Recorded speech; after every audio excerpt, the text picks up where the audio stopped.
Hello दोस्तों, excellent institute के YouTube channel में आप सभी का स्वागत है।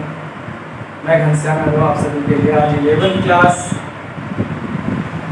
का राजनीति विज्ञान का पहला चैप्टर लेकर आया हूँ, जिसे संविधान कहते हैं। संविधान क्या है?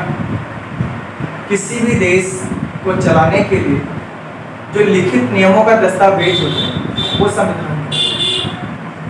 लेकिन संविधान क्यों आवश्यक है? अगर संविधान ना हो, कोई भी देश या कोई भी व्यक्ति देश को चलाने के लिए तो उसमें नियम होने चाहिए।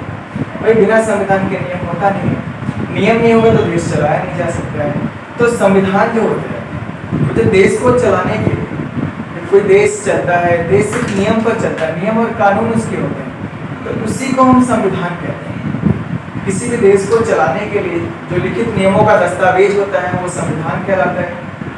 ठीक है, हमारे देश का जो संविधान है वो काफी बृहद संविधान है। हमारे देश के संविधान को बनने में काफी वक्त लग गया।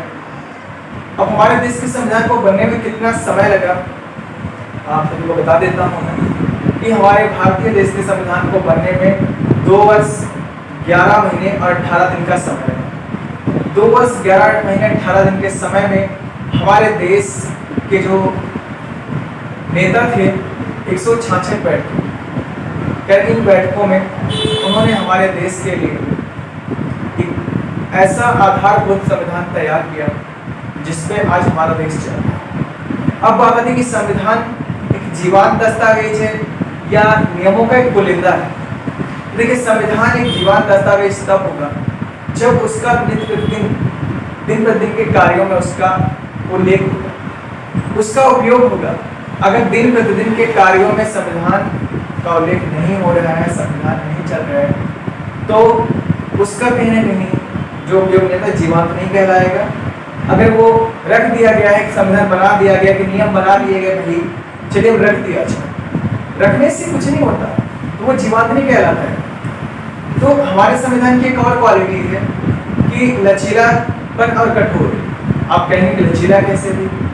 लचीला वो होता है जिसमें कहीं ना कहीं संशोधन किया जा सके। तो हमारे देश के जो नेता थे जो स्वतंत्रता संग्राम से उठकर आए थे, तो उन लोगों ने सोचा अगर कहीं ना कहीं संविधान में ऐसे प्रावधान नहीं किए जाएंगे, संविधान को लचीला नहीं बनाया जाएगा, तो आगे आने वाले समय में जो हमारी जनरेशन आने वाली है, जो हमारी पीढ़ी आने वाली है, उस पीढ़ी को हम संविधान में बदलाव की आवश्यकता पड़ेगी। तो वो कैसे करेंगे? इसलिए हमारे देश के नेताओं ने दूरगामी परिणाम को देखते हुए उन्होंने दूरदर्शिता दिखाई और हमारे देश को संशोधन करने, संविधान में संशोधन करने का एक अवसर दिया। जैसे संविधान संशोधन के माध्यम से जो हमारी जनसंख्या, हमारी जो पीढ़ी है, जनरेशन है, उसके लिए अपने कुछ संशोधन करके नियमों में सुधार किया जा सकता है। कठोर क्या है? हमारे संविधान को कठोरता है कि वह किसी भी तरह की जो नियम है वो बदले नहीं जाएंगे, न तो नियम को हटाया जा सकता। जो नियम दे दिए गए हैं उनमें केवल संशोधन किया जा सकता है, उनमें किसी तरीके से उनको हटाया नहीं जा सकता। तो हमारे संविधान की अलग विशेषताएं हैं। जो हमारा संविधान, अब लोगों का कहना है कि संविधान इतने दिनों तक कैसे चला, 75 साल से ज़्यादा हो चुके हमारे देश के संविधान को बने हुए और अभी तक ये चल रहा है। इसके पीछे क्या रहस्य है? तो इसके पीछे रहस्य कि जिन नेताओं ने स्वतंत्रता संग्राम में भाग लिया था उन पर जनता का अटूट विश्वास है।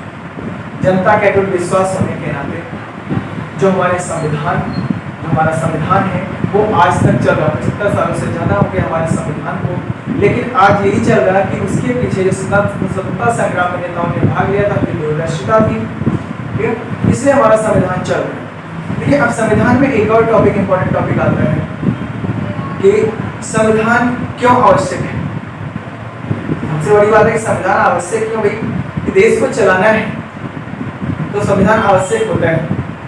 अगर नियम नहीं रहेंगे तो देश को हम नहीं चला सकते। इसके बाद चलिए मान लीजिए बात आती है हमारी कि क्या संविधान न्यायपूर्ण है। आप कैसे कहेंगे संविधान न्यायपूर्ण?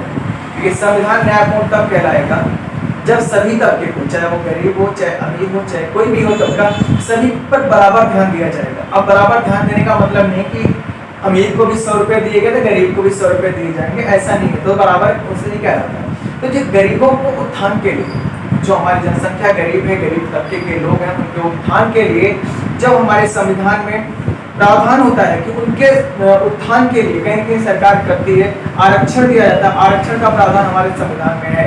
आरक्षण का प्रावधान क्यों है? सबसे पहले दलित वर्ग के लोग, जो कम पढ़े लिखे लोग थे, उनको इतनी वरीयता नहीं मिली थी, उनके उत्थान के लिए, आदिवासियों के उत्थान के लिए हमारे संविधान में आरक्षण का प्रावधान किया गया। तो यह आरक्षण का प्रावधान केवल 10 वर्षों के लिए किया गया था, लेकिन समय को देखते हुए ये आगे बढ़ा दिया गया है। इसी तरीके से जो हमारा संविधान है, अगर सभी तबके के बारे में सोचता है, सभी तबकों के बारे में देखता है, तो हम उसको न्यायपूर्ण कहते हैं। अगर ये सभी तबकों के बारे में नहीं देखता है, अन्याय करता है, तो ये कहीं न कहीं न्यायपूर्ण नहीं होगा। ठीक है, थैंक यू आज के लिए।